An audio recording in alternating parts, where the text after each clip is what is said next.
It was like I had just run 10 miles. My brain was going a mile a minute, my heart was racing, and there was nothing I could do about it but wait for it to stop. One time I was just sitting at a stoplight waiting to turn left, and all of a sudden I started to feel like I needed to do something. I always feel the same sensation in my chest, the pressing. It's overwhelming. Something no one ever told me about panic attacks is how tiring they are.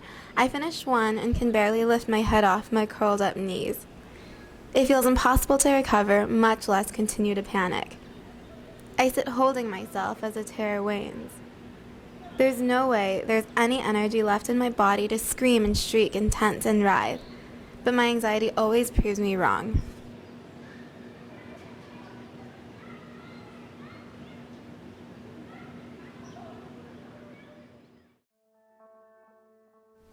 The Diagnostics and Statistical Manual of Mental Disorders 5th edition, or DSM-5, defines a panic attack as an abrupt surge of intense fear or intense discomfort that reaches a peak within minutes.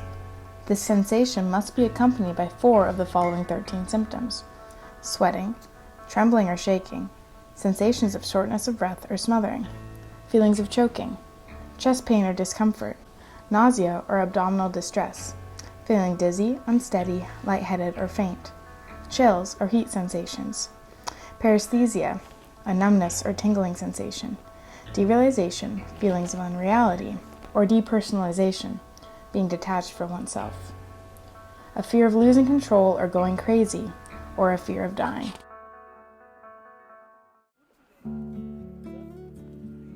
If the panic attacks are recurrent and unexpected, a patient may be diagnosed with panic disorder. Additionally, to meet DSM-5 criteria, at least one of the attacks needs to have been followed by an ongoing worry over the panic attacks and/or a maladaptive change in behavior related to the attacks. The attacks must not be explained by side effects of substances such as drugs or medication, and the disturbance must not be better explained by another disorder. Panic disorders can be long-term and difficult to treat, but outcomes are hopeful if treatments are followed correctly. If drug regimens are followed well, around 60% of patients with panic disorder will be able to live a normal life free of panic. However, if medication is stopped prematurely, which happens in 20% or more of cases, relapse rates are high. Another factor affecting the maintenance and severity of panic disorder symptoms is a learned hypersensitivity to interoceptive or internal cues. Repetition of unexpected panic attacks can cause a pairing of panic symptoms with panic attacks. This can cause interoceptive conditioning to react to a singular symptom, such as an elevated heart rate, with fear or panic. Exteroceptive or external triggers can also be associated with panic symptoms. Panic disorder becomes more complicated and harder to treat when, in many cases, but not all, it is accompanied by a diagnosis of agoraphobia. Agoraphobia is characterized by an avoidance of events or situations that have caused panic attacks in the past, both intero and exteroceptive cues. This can include, but is not limited to, being in large crowds or raising your heart rate through exercise. Panic disorder can be assessed with functional behavioral assessment. FBA is a collection of methods used to determine the function of behavior. For example, a patient may avoid leaving their home because they fear parking lots. Once the behavior is determined, an intervention can be created to address environmental conditions in order to change maladaptive behavior. There are many factors that play into the etiology of panic disorder. First, biologically, panic disorder has been shown to have strong heritability in first-degree relatives and monozygotic twins. Secondly, the amygdala plays an essential role in the brain's processing of anxiety. The amygdala mediates incoming stimuli and continues on to stimulate other areas of the brain responsible for the anxiety response. Studies have shown that patients with panic disorder have smaller-sized amygdalas, which may be related to their symptoms.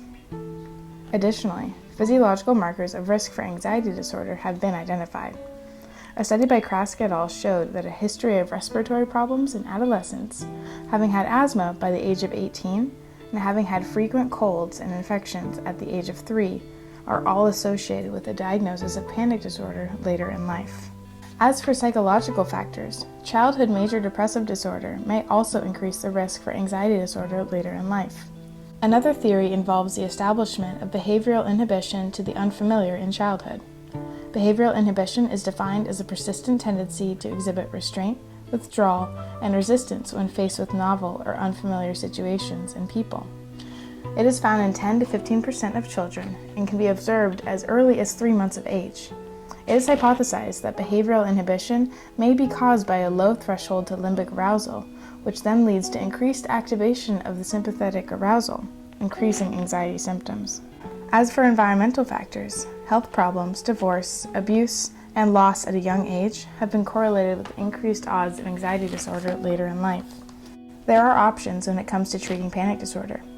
A doctor may prescribe a benzodiazepine. Antidepressants can also be prescribed to treat panic disorder. Benzodiazepines work quickly, but patients easily become dependent on them.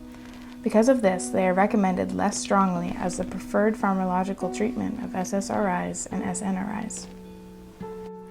Poorer treatment outcomes are predicted with comorbid psychological disorders, such as personality disorder, as well as blood, injury, or injection phobias.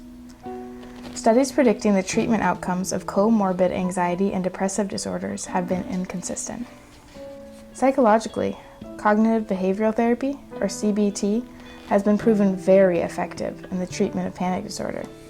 CBT, specifically panic control treatment, or PCT, uses a combination of cognitive training and exposure exercises to reestablish a sense of safety in response to internal and external anxiety-inducing events. A restructuring of thought patterns can work to remove the association of panic-like symptoms and panic itself. Thoughts will go from, "I'm going crazy," "I'm having a heart attack," to "my heart is racing" does not mean that I'm going to have a panic attack. Exposure exercises, when paired with relaxation techniques, then build up a tolerance to uncomfortable sensations while training the patient to avoid maladaptive responses.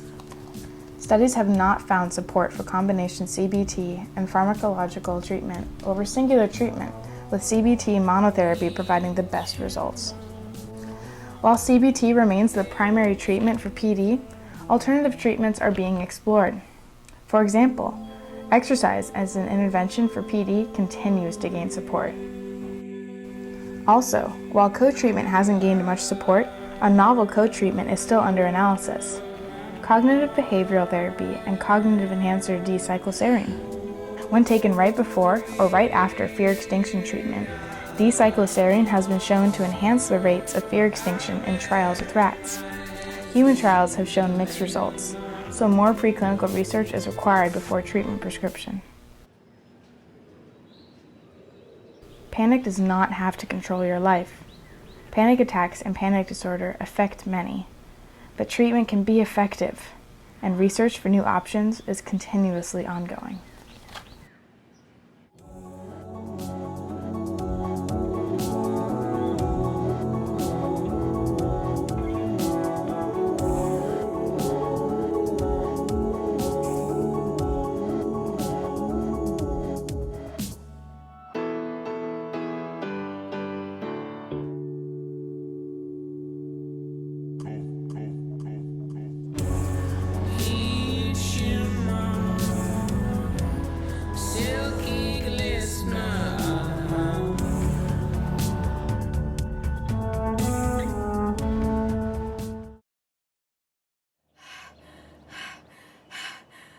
You're a little less happy.